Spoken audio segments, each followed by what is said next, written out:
kasih Tuhan buat pagi hari ini. Urapi kami Tuhan, buat kami mengerti apa yang Kau mau Tuhan, biar kami mengalami Tuhan secara pribadi. Roh Kudus, pagi hari ini kami mengizinkan Kau berkuasa, memerintah, mengontrol, mengendalikan. Penuhi kami dengan hadirat-Mu Tuhan. Penuhi kami sekali lagi. Celikkan mata hati kami untuk ngerti kebenaran, biar kami semakin mengasihi Tuhan lebih dari apapun juga. Bicara pagi hari ini sampai ke kedalaman hati kami Tuhan, supaya kami semakin mengasihi Yesus sebagai Tuhan dan Raja dalam hidup kami. Terima kasih Tuhan. Kami mau belajar firman-Mu, kami minta roh hikmat, wahyu dan pengertian memenuhi hidup kami Tuhan, dalam nama Yesus. Haleluya. Amin, amin. Hari ini kita akan belajar sesuatu, karena kita ingin kenal Tuhan lebih dari apapun juga. Kita ingin kenal Tuhan, kita ingin ngalami Tuhan, karena Dia satu-satunya yang membuat kita mampu berjalan, hidup dalam kebenaran, diproteksi, dijagain dan dilindungi Tuhan. Amin. Semakin hari harusnya kita semakin kenal Tuhan lebih dari apapun juga. Harusnya semakin hari hidup kita semakin diubahkan, karena orang yang kenal Tuhan pasti diubahkan. Bukan sekedar datang ibadah, tapi ngalami Tuhan secara pribadi. Semakin orang itu mengasihi Tuhan, semakin bijaksana tentunya. Seperti hubungan suami istri, semakin kita kenal pasangan kita, kita semakin ngerti apa yang dia mau, apa yang dia sukai, apa yang dia tidak sukai. Jadi kita tahu bagaimana memperlakukan pasangan hidup kita dengan tepat sebenarnya.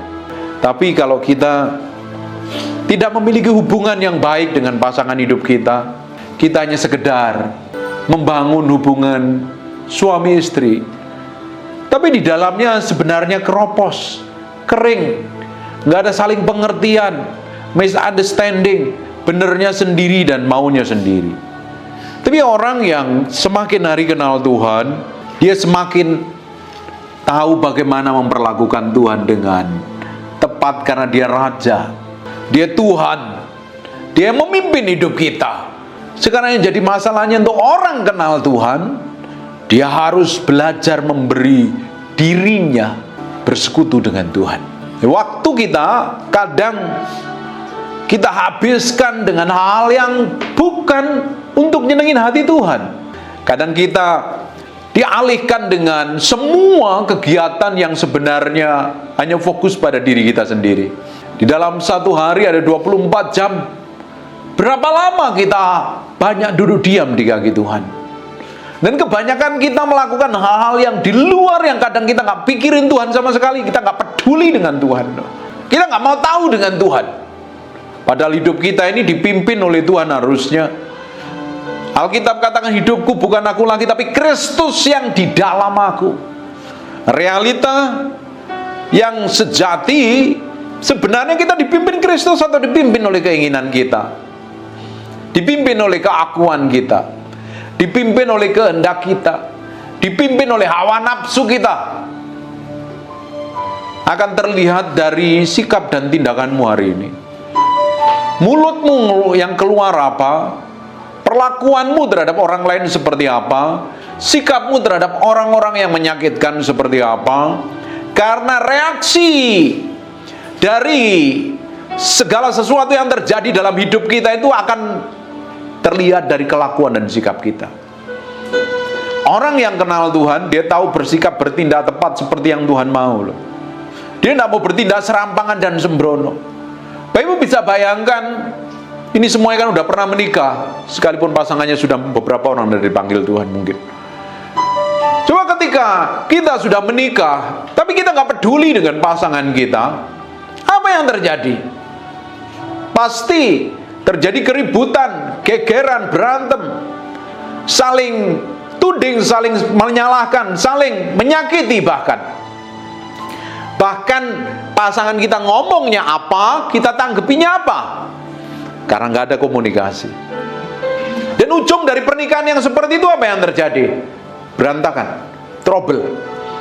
Akan menyisakan anak-anak yang melihat papi dan maminya berantem terus. Karena apa? Papi maminya nggak punya hubungan yang baik, nggak punya hubungan yang sejalan. Memang pasangan suami istri, laki-laki dan perempuan itu nggak bisa sejalan. Pola pikirnya berbeda, cara pandangnya berbeda. Tapi kalau hubungan itu dibangun atas dasar pengertian, akhirnya bisa saling menerima kekurangan dan kelemahannya. Betul apa enggak? Ujung dari pernikahannya akhirnya sejalan. Dan anak-anak bisa melihat pernikahan papi dan maminya itu bahagia. Tapi Bapak Ibu bisa bayangkan hidupmu hari ini. Engkau jadi orang Kristen, duduk di gereja, ikut ibadah, tapi di sisi lain kamu nggak ngerti apa yang Tuhan mau, apa yang Tuhan inginkan. Karena ngapain? Tidak pernah membangun hubungan dengan Tuhan. Untuk kita kenal Tuhan kan kita mesti belajar duduk diam di kakinya. Alkitab katakan lebih baik 1 hari di pelataranmu daripada 1000 hari di tempat lain. Alkitab katakan kita harus seperti rusa yang merindukan Tuhan lebih dari apapun juga. Benar nggak? Kita ini merindukan Tuhan lebih dari apapun juga. Sungguh mengasihi Tuhan terlihat dari kita lebih banyak rindukan Tuhan. Lewat praktek hidup hari-harimu banyak duduk diam di kaki Tuhan apa tidak? Bapak Ibu bisa bayangkan, kita jadi orang Kristen tapi kita nggak kenal Tuhan yang kita sembah. Bapak Ibu harus ngalami Tuhan secara pribadi, harus memiliki pengalaman pengenalan Tuhan. Bukan kata saya, bukan kata gembalamu, bukan kata pendeta. Tapi setiap orang harus memiliki pengalaman pribadi dengan Tuhan yang menciptakan kita, punya maksud dan tujuan ilahi untuk mempermuliakan namanya. Jadi hidup kita ini bukan sia-sia, bukan hanya sekedar menjalankan hidup, melakukan aktivitas, kita lakukan kegiatan gak jauh beda dengan orang dunia. Bukan. Tuhan ciptakan kita punya maksud dan tujuan ilahi, tentunya untuk mempermuliakan Dia lewat sikap, tindakan dan perbuatan kita. Kita tidak bisa mempermuliakan Tuhan dengan kekuatan kita sendiri. Kita butuh Tuhan, karena pada dasarnya di dalam diri kita ini kan gak ada yang baik. Suka cerewet, suka komplain, tamak, hatinya jelek, pikirannya jahat, menangnya sendiri, penuh dengan ego, sombong angkuh, pingin nonjol di depan. Kecenderungan keinginan daging kita itu seperti itu. Tapi kalau orang itu bergaul dengan Tuhan, kenal firman, bangun hubungan intim dengan Tuhan, hidupnya pasti diubahkan. Di Efesus pasal yang keempat, 23-24, supaya kamu dibaharui di dalam roh dan pikiranmu. Di Roma pasal yang ke-12 juga dikatakan kita harus berubah terus. Pola pikir kita, cara pandang kita, kehidupan kita, karakter kita semakin menjadi serupa, segambar dengan Tuhan. Karena tujuan awalnya Tuhan ciptakan manusia serupa, segambar dengan Tuhan. Tujuannya untuk mempermuliakan namanya. Makanya manusia kita ini hari ini aslinya kita diciptakan serupa segambar dengan Allah. Karaktermu, sikapmu, tindakanmu harusnya punya otoritas, harusnya punya kuasa. Perkataan bibirmu harus powerful harusnya. Tapi dengan berjalannya waktu karena ada dosa, ada kelemahan yang kita biarkan begitu rupa di dalam diri kita, kelemahan itu akhirnya menguasai. Ada beberapa orang cerewet dari muda sampai tuanya tetap cerewet. Ada yang seperti itu. Ada orang yang pikirannya jelek sampai tua tetap aja jelek. Ada orang simpen sakit hati sampai tua tetap sakit hati karena tidak mau berubah. Harusnya kita berubah karena kita dibaharui terus setiap hari lewat firman. Terus diperbaharui. Semakin kita kenal Tuhan seperti ini, kita belajar firman seperti ini, kita ini adalah orang-orang yang sudah ngalami Tuhan, sudah ngalami kelahiran baru, sudah diubahkan jadi miliknya Kristus. Harusnya kita pakai manusia yang sudah diperbarui itu setiap hari, karakter yang baru, sikap yang baru, tindakan yang baru, kelakuan yang baru, bukan manusia yang lama. Perhatikan, supaya kamu dibarui di dalam rohmu dan pikiranmu, dan mengenakan manusia baru yang telah diciptakan menurut kehendak Allah dalam kebenaran dan kekudusan yang sesungguhnya. Diubahkan harusnya. Tambah hari karakter kita tambah semakin baik. Harusnya tambah umur, tambah bijaksana. Tambah umur, tambah penuh pengertian. Bukan tambah pikun, bukan tambah stres, bukan tambah penyakit. Tambah umur, tambah kuasa, tambah otoritas, tambah hikmat. Perkataan kita jadi berkat bagi banyak orang harusnya. Itu yang Tuhan mau. Karena kita diubahkan dan mengenakan manusia yang baru yang diciptakan serupa segambar dengan Tuhan. Yang tahu sejatinya kita adalah diri kita sendiri. Tapi kadang diri kita sendiri juga nggak tahu diri kita ini seperti apa. Sampai kita dibenturkan dengan masalah, dengan kejadian yang tidak enak, dengan perlakuan buruk orang lain. Baru kita sadar, oh masih ada ya kesel ya, oh masih ada ya marah ya, masih ada ya sakit hati dan lain sebagainya. Semua hal yang buruk di dalam diri kita itu Tuhan mau keluarkan, Tuhan mau angkat, supaya kita ini munculnya manusia baru yang diciptakan serupa segambar dengan Tuhan. Dan orang bisa melihat karakter Kristus dalam hidup kita. Orang bisa melihat sikap dan tindakan kita yang serupa segambar dengan Tuhan. Bukankah orang-orang yang tidak kenal Tuhan, dia melihat sikap dan tindakan kita, dan dia ingin tahu reaksi kita ketika kita ngadapin masalah dan persoalan? Reaksi kita seperti apa? Ketika diperlakukan buruk orang lain, tindakan kita seperti apa? Itu menunjukkan tingkat sebenarnya kita ini rohani apa tidak. Respon kita, reaksi kita menunjukkan kita ini orang yang mengasihi Tuhan apa tidak. Banyak orang Kristen reaksinya salah, tindakannya salah ketika diperhadapkan dengan masa-masa sulit, masa-masa buruk. Yang angkat dulu itu ada orderan dari Prabowo untuk bikin nasi uduk. Di silent dulu HP-nya. Harusnya orang bisa melihat sikap, tindakan, perbuatan kita yang keluar melalui hidup kita itu serupa segambar dengan Tuhan. Amin.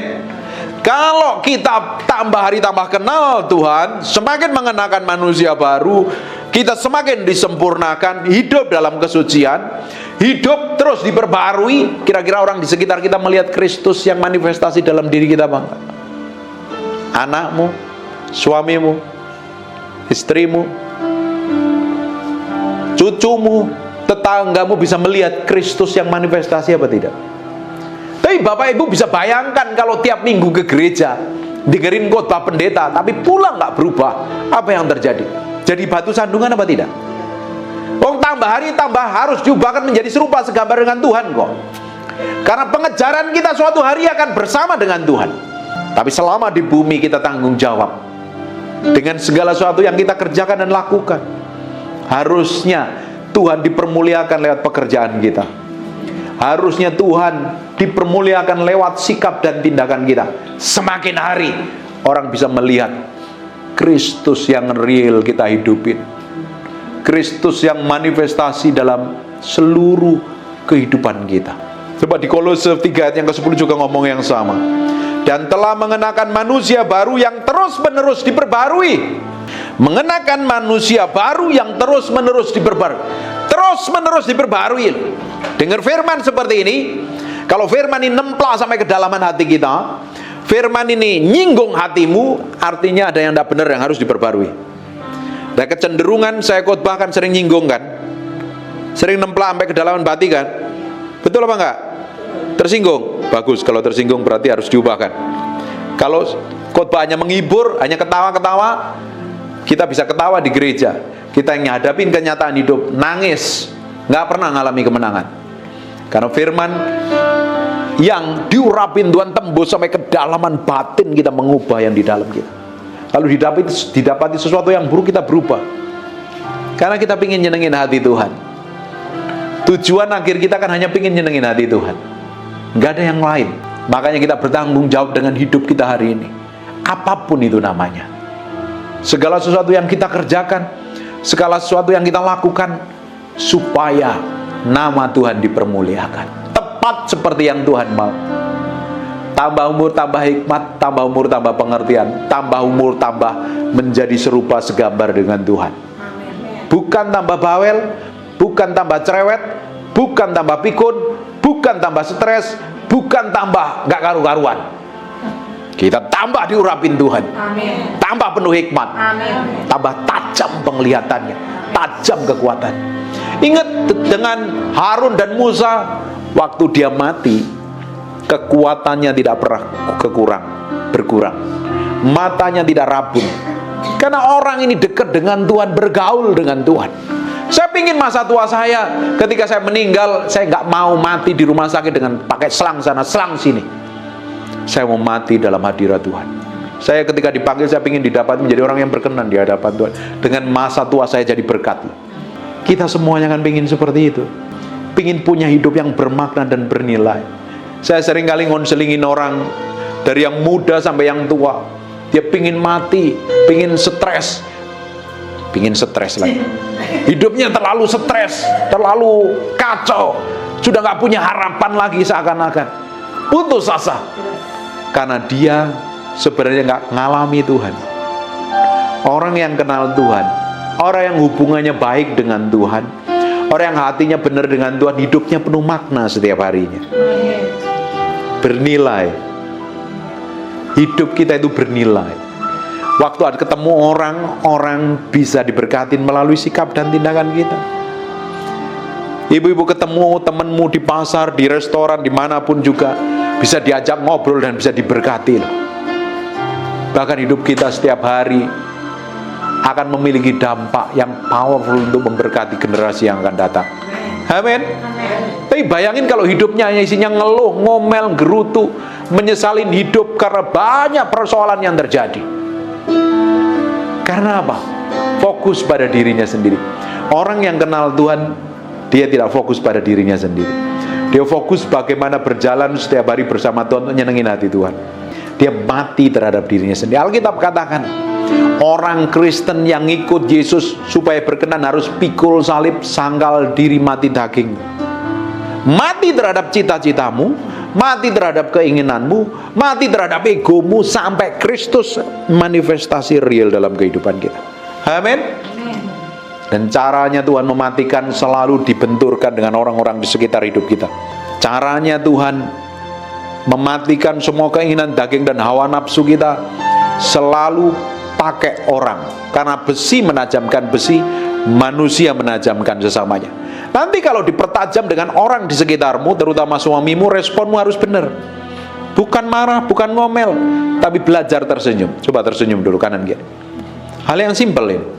Tapi waktu kamu diperlakukan buruk, kamu susah tersenyum. Kamu cenderung untuk marah. Betul apa tidak? Tapi kita harus belajar memiliki sikap yang benar. Untuk kita memiliki kekuatan, kemampuan terus berjalan bersama Tuhan, kita harus belajar duduk diam di dalam hadirat-Nya. Makanya saya bilang, dalam satu hari ada 24 jam, berapa banyak ibu-ibu ini duduk diam di kaki Tuhan? Atau kelayapan kesana kemari gak jelas begitu? Karena banyak orang ikut ibadah tapi gak pernah ngalami Tuhan loh. Banyak orang datang ibadah hanya sekedar datang ibadah, tapi tidak memiliki hubungan kedalaman, keintiman dengan Tuhan. Banyak pendeta pun sekedar bisa khotbah, bisa pelayanan, tapi belum tentu memiliki hubungan yang dalam dengan Tuhan. Itu perlu dibangun. Belajar duduk diam. Jangan sibuk di dapur, sesekali engkau duduk diam 1 jam, setengah jam di dalam hadirat Tuhan. Jangan minta apa, minta ini, karena kebanyakan orang datang kepada Tuhan karena kebutuhan. Betul apa enggak? Bikin mujizat, pingin disembuhkan, pingin diberkati, pingin mobil baru, pingin rumah baru, pingin jalan-jalan ke Eropa, ke Australia, ke Jepang. Sebenarnya nggak usah jauh-jauh, ke Green Lake cukup sebenarnya.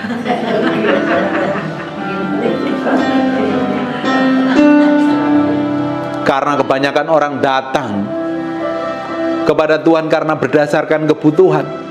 Tapi jarang orang yang datang kepada Tuhan karena pingin kenal hatinya, pingin mengenal apa yang dia mau, Ini semua yang pernah menikah nih.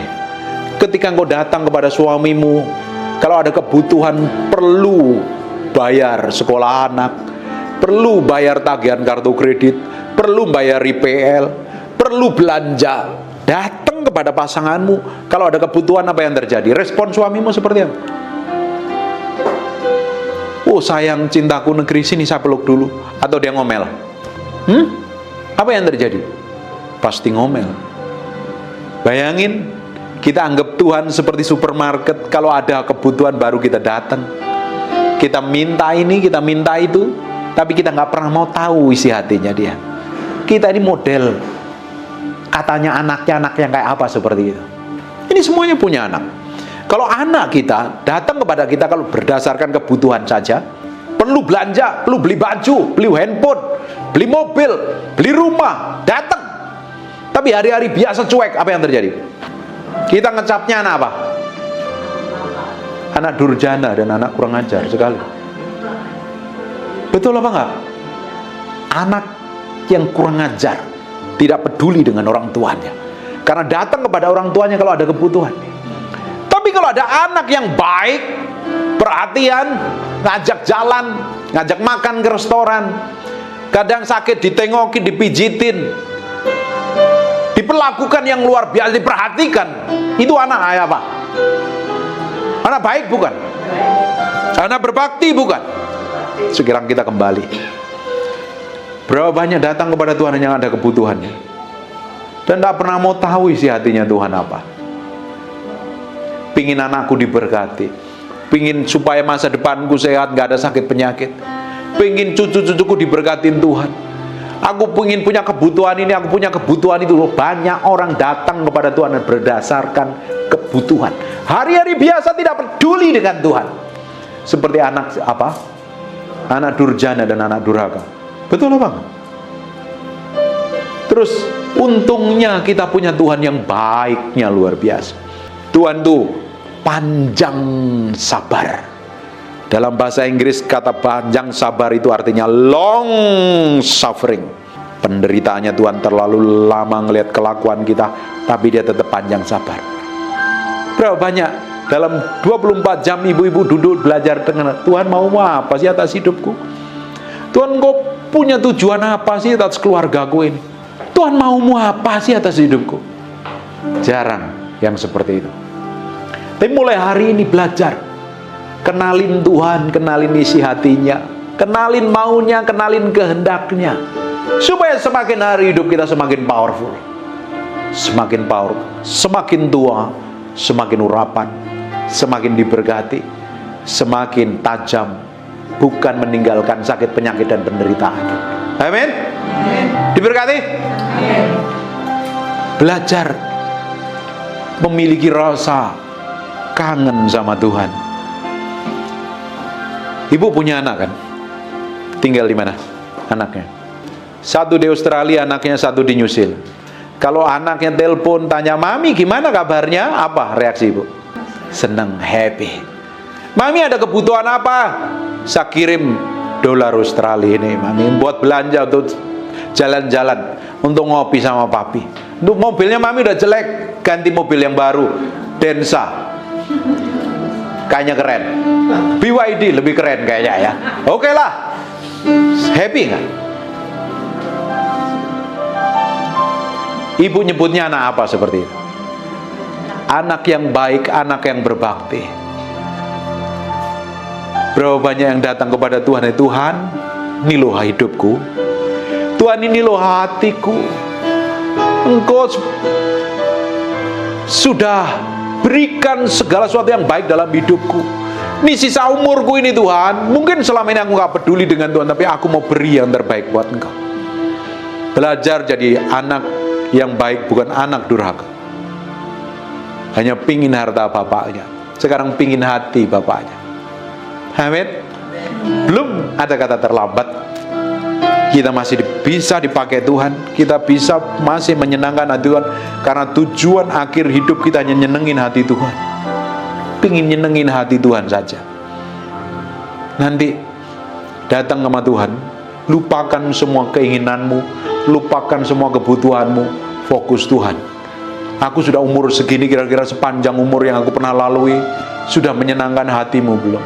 Sudah melakukan tepat seperti yang kau mau belum? Sudah berjalan dalam ketaatan belum? Ini waktunya kita beri hati kita dan hidup kita sepenuhnya di hadapan Tuhan. Amin. Bangkit berdiri sama-sama. Tanganmu doa-doa. Hambamu berdoa dalam nama Yesus, aku materaikan firman ini dengan darah anak domba Allah. Nempel dalam hati kami, berhari-hari, berminggu, berbulan-bulan. Berkati umatmu, apa saja yang dikerjakan tangannya Tuhan bikin berhasil. Keluarganya diberkati, anak cucu mereka diberkati. Ngalami Tuhan, dilawat Tuhan. Berikan kesehatan yang sempurna, umur panjang, tubuh yang sehat, tidak sakit-sakitan. Dalam nama Yesus, dalam nama Yesus, anugerah, kemurahan, kasih setia Tuhan melimpah-limpah. Proteksi, jagain, lindungi, dan tarik terus pada pusat kehendak-Mu. Semakin menjadi orang yang mengasihi Tuhan lebih dari apapun juga. Terima kasih Tuhan buat siang hari ini. Dalam nama Yesus, dalam nama Yesus, bawa pulang berkat ini, bawa pulang berkat ini. Kesehatan, kasih setia, kemurahan, kesuksesan, keberhasilan, berkat yang melimpah. Dalam nama Yesus, dalam nama Yesus terjadi dalam hidupmu mulai hari ini sampai Maranatha Tuhan Yesus datang kedua kali. Yang diberkati Tuhan katakan amin. And God bless you. We thank you, we praise you, we adore you. We thank you, we praise you, we adore you. Terima kasih siang hari ini. Terima kasih Tuhan. Terima kasih. Terima kasih.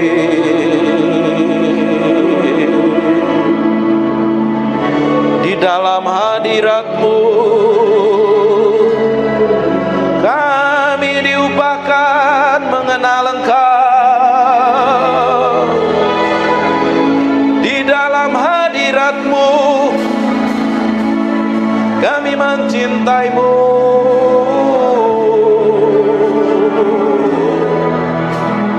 Mencintaimu, Roh Kudus. Roh Kudus.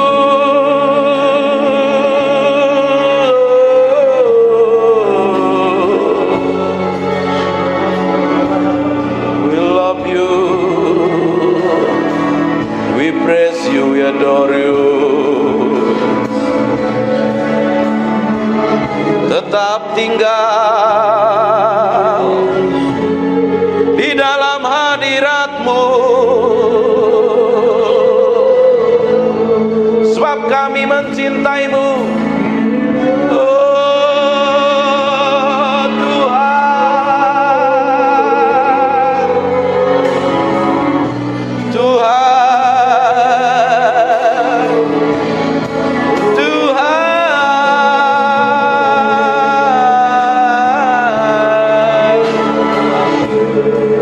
Naralamo senemede pianaramo. Ikini miana nanamo se. Ikini biena namoso.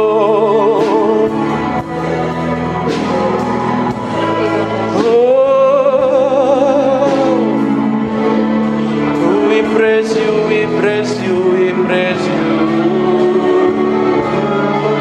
We praise you, we praise you.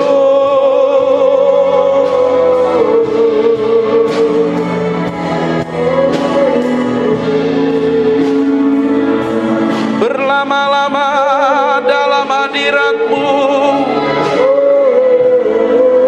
menikmati kuasa-Mu, Tuhan. Tuhan, oh. Inananaramore, ikinemiananaranamos. Terima kasih Tuhan. Biar roh hikmat wahyu turun di antara kami, menyingkapkan pribadi-Mu yang ajaib. sehingga kami mengerti kehendak-Mu, berjalan dalam pusat hati-Mu, oh Tuhan. Siang hari ini urapi kami semua tanpa terkecuali. Kami adalah orang yang mencintai-Mu dan mengasihi-Mu.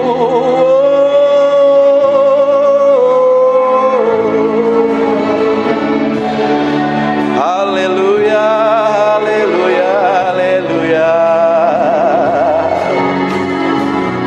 Terima kasih. Yang merasakan hadirat Tuhan kasih tepuk tangan yang meriah. Hanya untuk Raja yang mulia. Haleluya. Amin. Silakan duduk dalam hadirat Tuhan. Now, Jesus name. Jesus name. Jesus name. Go. Jesus name. Ibu ini sesedang terima pengharapan. Semakin Receive the name. Receive the name. Go. Saya lihat dalam mimpi ketika saya berdoa, ada urapan Tuhan. Kuasanya power. Receive the name.